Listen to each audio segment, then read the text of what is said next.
آج 15 رجب المرجب حضرت سیدنا امام جعفر صادق رضی اللہ تعالیٰ عنہ آپ کی عظمت کو خراج عقیدت پیش کرنے کے لیے ان کی زندگی کی چند باتیں آپ کے سامنے میں رکھوں گا۔ رب تعالیٰ ہمیں ان کے اسوہ حسنہ پر عمل پیرا ہونے کی توفیق بخشے اور اللہ تعالیٰ ہمارا حشر ان کے غلاموں میں فرمائے۔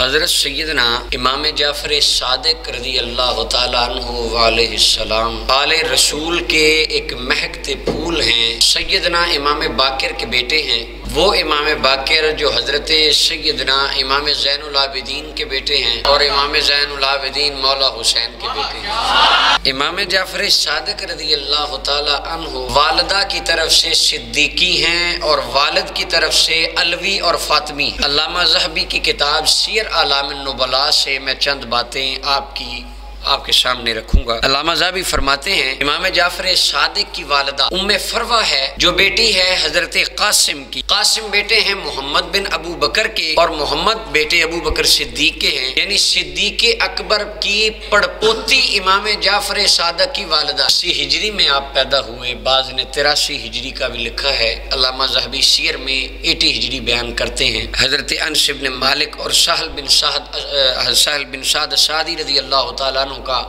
آپ نے دیدار فرمایا، یعنی آپ تابعی ہیں اور آپ نے اپنے والد گرامی سے احادیث طیبات بیان کی۔ آپ کے شاگردوں میں آپ کے بیٹے امام موسیٰ کاظم بھی ہیں، صاحبزادے بھی ہیں اور شاگرد بھی ہیں، اور ان سے امام جعفر صادق سے جنہوں نے آگے حدیث بیان کی ان میں ہمارے امام اعظم ابو حنیفہ کا بھی نام آتا ہے۔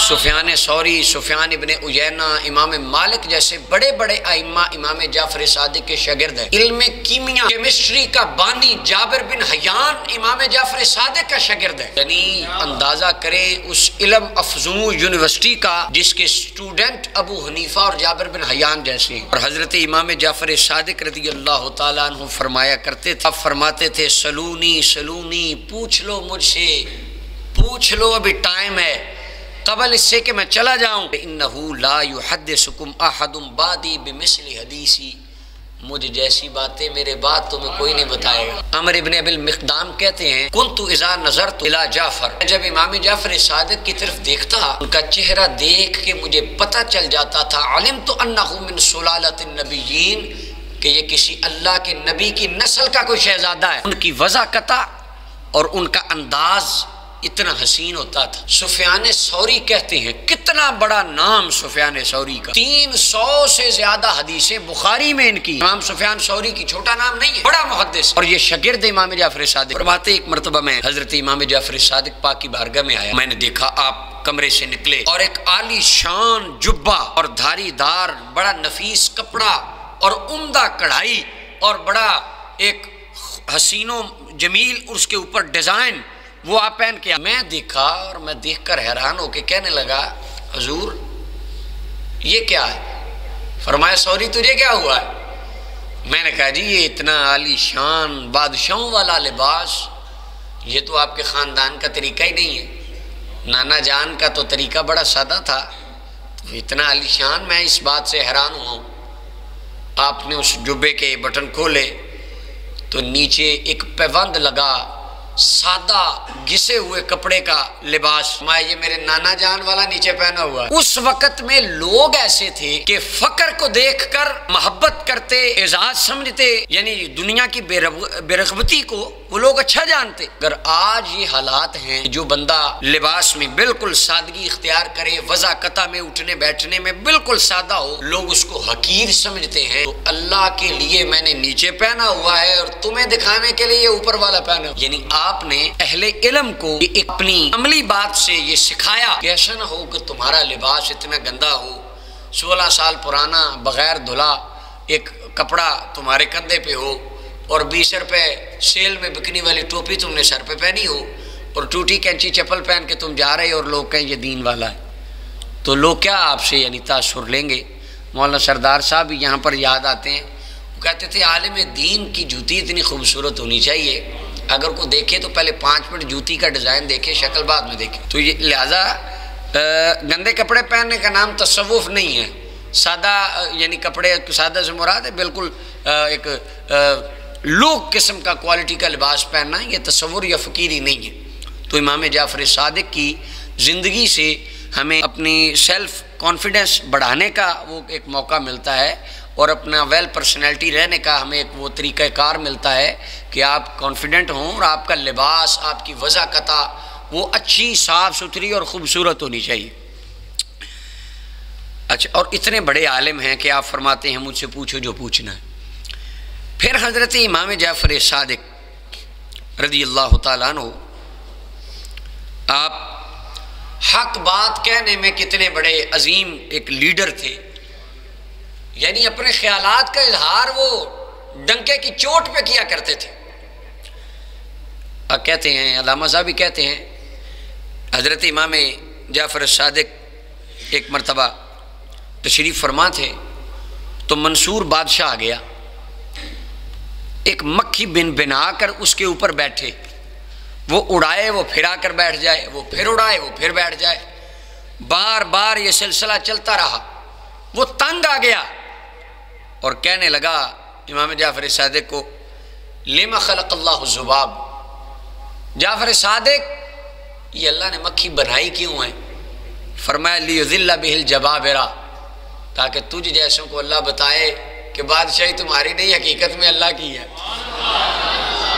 یہ اللہ نے مکھی تو تم جیسے بادشاہوں کو ذرا بتانے کے لیے پیدا کی ہے کہ بنے بادشاہ بیٹھے اور ایک مکھی کو اڑانے کی قدرت ہے۔ یعنی آپ کا، اور آپ نے یہ بالکل خیال نہیں کیا کہ میرے سامنے وقت کا بادشاہ ہے، آپ نے اس کے سامنے اظہار حق فرمایا۔ کچھ نصیحتیں امام جعفر صادق نے اپنے صاحبزادے شہزادے سیدنا امام موسیٰ کاظم رضی اللہ تعالیٰ عنہ علیہ السلام ان کو فرمائیں، ان میں سے دو چار میں آپ کے سامنے رکھتا ہوں۔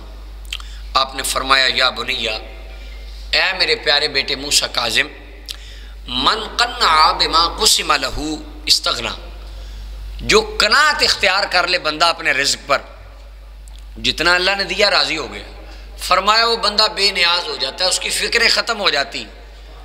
آج ہمارے بندے پریشان ہیں، بس گزارا نہیں ہوندا جی، تھوڑی پہ جاندی ہے، گزارا نہیں ہوندا، مینج نہیں ہوتا۔ آپ نے فرمایا جتنا رب نے دیا ہے اس میں رہنا سیکھ لیا جس نے، وہ بادشاہ بن گیا، بے نیاز ہو گیا۔ اور آپ نے فرمایا جو بندہ اپنی آنکھوں کو غیروں کے ہاتھوں میں جو چیزیں ہیں ان میں لگا دیتا ہے، مات فقیرن، وہ فقر کی موت مرتا ہے۔ ساری زندگی اس کی ہرس، اس کی لالچ، اس کی طمع کبھی ختم نہیں ہوتی۔ اور آپ نے فرمایا جو بندہ من احتفر بئرا لاخیہ، جو اپنے بھائی کے لیے گڑھا کھودتا ہے، اوقعہ اللہ فیہ، اللہ تعالیٰ اس بندے کو ہی اسی گڑھے میں گرا دیتا ہے۔ لہذا کبھی کسی مسلمان کے لیے سازش نہ کرو۔ اور فرمایا کہ جو بندہ بے وقوفوں میں بیٹھتا ہے اوکرا، اس کی تحقیر کی جاتی ہے، وہ اپنی عزت کھو بیٹھتا ہے۔ لہذا ہمیشہ اہل علم میں، سنجیدہ افراد میں بیٹھے۔ اور پھر فرمایا من خالط العلماء، جو اہل علم میں بیٹھتا ہے اللہ اس کی عزتوں کو دوبالا فرما دیتا ہے۔ اور فرمایا جو برائی کی جگہوں پر جاتا ہے اس پر تہمت لگائی جاتی ہے۔ اور پھر آپ نے فرمایا اے میرے بیٹے، لاجانی کاموں میں اپنا وقت ضائع نہ کرنا، زندگی تباہ ہو جائے گی۔ اور فرمایا لوگوں کو حقیر نہ جاننا، تو لوگوں کو حقیر جانے گا تو بھی حقیر جاننا جائے گا۔ پھر آپ نے فرمایا بیٹے قل الحق لک و علیک، ہمیشہ سچی بات کہنا، بے شک تیرے حق میں ہو یا تیرے خلاف جاتی ہو پر بات سچی کہنا، یہ نہیں کہ جو تیرے خلاف جائے وہ کہنا ہی نہ۔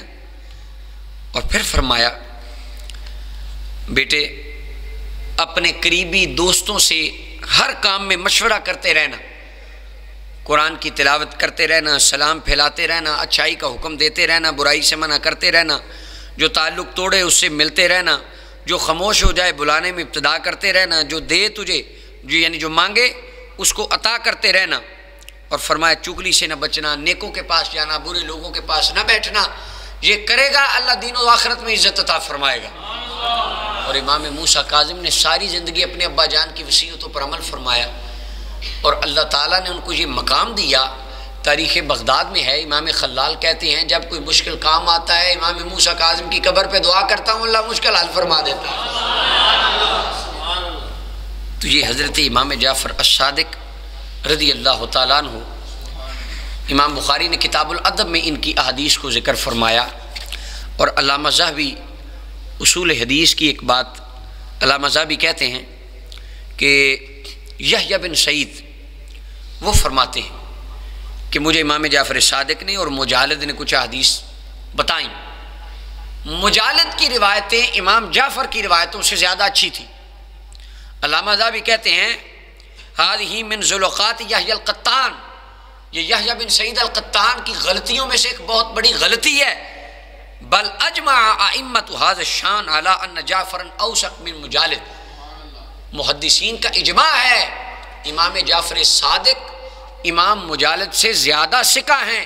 اور یحییٰ بن معین کی بات اگر کریں امام ابو حاتم الرازی کی، وہ فرماتے ہیں جعفر لا یسأل عن مثلہ، ان جیسے بندے کو تو علم جرح و تعدیل میں لانا ہی نہیں چاہیے، وہ جو کہتے ہیں حق فرماتے ہیں. یعنی ثقہ نہیں، اوثق درجے کے راویوں میں، یعنی اصول حدیث کے میدان میں محدثین نے اوثق راویوں میں امام جعفر صادق کا شمار کیا. اور علامہ ذہبی کہتے ہیں ما ہوا فی الثبت کشعبہ، جیسے حدیث کے میدان میں امیر المؤمنین فی الحدیث امام شعبہ کا مقام ہے، ویسے ہی امام شعبہ کے ساتھ امیر المؤمنین فی الحدیث کے درجہ میں امام جعفر صادق کا بھی مقام ہے. علم حدیث کی دنیا میں آپ اتنا اعلیٰ مقام رکھتے تھے. اور آپ فرماتے ہوتے تھے ولدنی الصدیق مرتین، جناب ابو بکر صدیق نے مجھے 2 مرتبہ جنم دیا. آپ یہ ان سے محبت کا اظہار کرتے تھے. اور زہیر بن معاویہ کہتے ہیں کہ میں ایک مرتبہ امام جعفر صادق کے پاس آیا اور میں نے کہا کہ میرا ایک ہمسایہ ہے، اس کا یہ خیال ہے کہ آپ کا حضرت ابو بکر عمر سے کوئی تعلق نہیں ہے، آپ تو ان کے خلاف ہیں. آپ فرمانے لگے باری اللہ من جارک، اللہ تعالیٰ تیرے ہمسائے سے کوئی تعلق نہ رکھے، اس کا اللہ سے تعلق ٹوٹ جائے. ایسی بات نہیں ہے کہ میں ان کے بارے میں کسی قسم کی غلط بات کروں، بلکہ آپ نے فرمایا مجھے تو امید ہے اللہ حضرت ابو بکر صدیق سے جو میری رشتہ داری قرابت ہے اس کے بدلے قیامت کے دن مجھ پر کرم فرمائے گا. یہ حضرت امام جعفر صادق نے سیدنا ابو بکر الصدیق رضی اللہ تعالی عنہ ان کے بارے میں آپ نے یہ بات فرمائی. اور ایک اور مسئلہ فقہ کا، امام جعفر صادق اوثق ہیں، علامہ ذہبی کہتے ہیں امام شعبہ کی طرح ہیں، اور اپنا امام ابو حاتم الرازی کہتے ہیں لا یسأل عن مثلہ. اب وہ امام اوثق راوی وہ کیا کہتے ہیں؟ مسلمہ بن جعفر کہتے ہیں میں امام جعفر الصادق کے پاس آیا، میں نے کہا ان قوم یزعمون ان من طلق ثلاثا بجہالت رد الی، اس بندے نے جہالت کی وجہ سے 3 طلاقیں دے دیں تو اس کو دوبارہ رجوع کا حق ہے. تجعلونها واحدہ، وہ ایک ہی طلاق ہوگی، 3 طلاقیں ایک ہوگی. امام جعفر صادق کے ایک بندہ آ کے کہتا ہے جی مجھے پتہ چلا ہے کہ آپ سے کچھ لوگ روایت کرتے ہیں اور یروونها عنکم، وہ آپ سے روایت کرتے ہیں. قال معاذ اللہ، آپ نے فرمایا اللہ کی پناہ مانگو، ما ھذا من قولنا، من قولی نہیں کہا، قولنا، فرمایا آل محمد میں سے، پوری اہل بیت میں سے کسی کا بھی عقیدہ نہیں ہے. من طلق ثلاثا فہو کما قال، جس نے 3 طلاقیں دی تو 3 طلاقیں، یہ امام جعفر صادق کا عقیدہ ہے. حضرت صدیق اکبر کے بارے میں فقہ کے چند جزیات اور مسائل، اور آپ اللہ تعالیٰ کے ایک قریب رب العالمین کی بارگاہ عالیہ میں مقرب تھے. بلکہ وہ جو کتاب ہے السلسلۃ الذہبیہ، ان میں امام جعفر صادق کی ایک کرامت بھی ہے. کوئی ایک ساتھی کہتے ہیں، ایک صاحب کہتے ہیں کہ میں امام جعفر صادق کے ساتھ تھا، عمرہ کر رہے تھے غالباً آپ، تو جبل ابو قبیس پر آپ چڑھے تو چڑھ کے کہنے لگے یا اللہ کافی دن ہو گئے ہیں کھانا نہیں کھایا، اب میں مجھے رزق عطا فرما دے. اور علامہ ذہبی کہتے ہیں حضرت امام جعفر صادق کے پاس جب کوئی آ جاتا اتنا بانٹتے گھر میں ایک ذرہ بھی باقی نہ بچتا، سارا بانٹ دیتے. تو وہ راوی کہتے ہیں کہ جبل ابو قبیس پہ چڑھ کے امام جعفر صادق کہتے ہیں الہی مجھے رزق عطا فرما، الہی میرے کپڑے پرانے ہو گئے مجھے کپڑے عطا فرما۔ کہتے میں نے اپنی آنکھوں سے کھانا بھی اترتا دیکھا، لباس بھی اترتا دیکھا۔ امام جعفر صادق نے دور جا کر لباس تبدیل فرمایا اور کھانا کھانے لگے تو وہ راوی کہتے میں ادھر ہی تھا، میں نے کہا حضور اپنے پرانے کپڑے مجھے دے دے۔ فرمایا کیوں، تو کون ہے؟ تو کہنے لگے جی جب آپ دعا کر رہے تھے نا میں کھڑا آمین کہہ رہا تھا، تو آمین کہنے والوں کا بھی تو حق بنتا ہے نا، تو یہ مجھے دے دے۔ یعنی آپ مستجاب الدعوات تھے، صاحب کرامت تھے، اور آقا کریم علیہ السلام کے شہزادے حضور کی لڑی کے ایک نور زادے تھے۔ اللہ تعالیٰ ہماری زندگیوں کو ان کے اسوہ حسنہ کے مطابق منور فرمائے، اور اللہ تعالیٰ ان کی روح کو ہم پر راضی فرمائے۔